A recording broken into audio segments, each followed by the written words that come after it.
जहाँ पकड़बी सीधा गोली, जहाँ पकड़बी सीधा गोली ठोक देबो रे, ठोक देबो रे। ज्यादा बान न तू शेर चला चीता के रे जा, ज्यादा बान न तू शेर चला चीता के रे जा। गिला बैन कर बेटा घर में बैठ जो न रे, जादे बोला भी त गोर हाथ तोड़ देबो रे। जहाँ पकड़बी सीधा गोली ठोक देबो रे, जहाँ पकड़बी सीधा गोली ठोक देबो रे, जहाँ पकड़बी सीधा गोली ठोक देबो रे। कमा समझिए जहाँ पकड़बी सीधा गोली, जहाँ पकड़बी सीधा गोली ठोक देबो रे। छियो हमू रंगदार चलतो हमरे रंगदारी, थाना पुलिस बास चला हको यारी, थाना पुलिस बास चला हको यारी। छियो हमू रंगदार चलतो हमरे रंगदारी, थाना पुलिस बास चला हको यारी। ज्यादा बोला भी त गोरा हाथ तोड़ देबो रे, ज्यादा बोला भी त गोरा हाथ तोड़ देबो रे। जहाँ पकड़बी सीधा गोली ठोक देबो रे, जहाँ पकड़बी सीधा गोली ठोक देबो रे, जहाँ पकड़बी सीधा गोली ठोक देबो रे। बुझ गइले जहाँ पकड़बी सीधा गोली,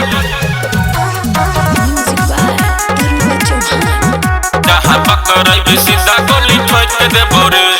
केकरो बाप से हम नहीं डरैली, कितना लोगन के हम मर्डर करैली, कितना लोगन के हम मर्डर करैली। केकरो बाप से हम नहीं डरैली, कितना लोगन के हम मर्डर करैली। माफी मांगा बेटा वही जगह छोड़ देबो रे, माफी मांगा बेटा वही जगह छोड़ देबो रे। जहाँ पकड़बी सीधा गोली ठोक देबो रे, जहाँ पकड़बी सीधा गोली ठोक देबो रे, जहाँ पकड़बी सीधा गोली ठोक देबो रे। जहाँ पकड़बी सीधा गोली, जहाँ पकड़बी सीधा गोली ठोक देबो रे। जान छलै है दुनिया ई सारी, नाम छियै हमर भूषण बिहारी, नाम छियै हमर भूषण बिहारी। जान छियै दुनिया ई सारी, नाम हियै हमर भूषण बिहारी। अपन लड़का सब समस्तीपुर में छोड़ देबो रे, अपन लड़का सब समस्तीपुर में छोड़ देबो रे। जहाँ पकड़बी सीधा गोली ठोक देबो रे, जहाँ पकड़बी सीधा गोली ठोक देबो रे, जहाँ पकड़बी सीधा गोली ठोक देबो रे। संभाल के रहिए।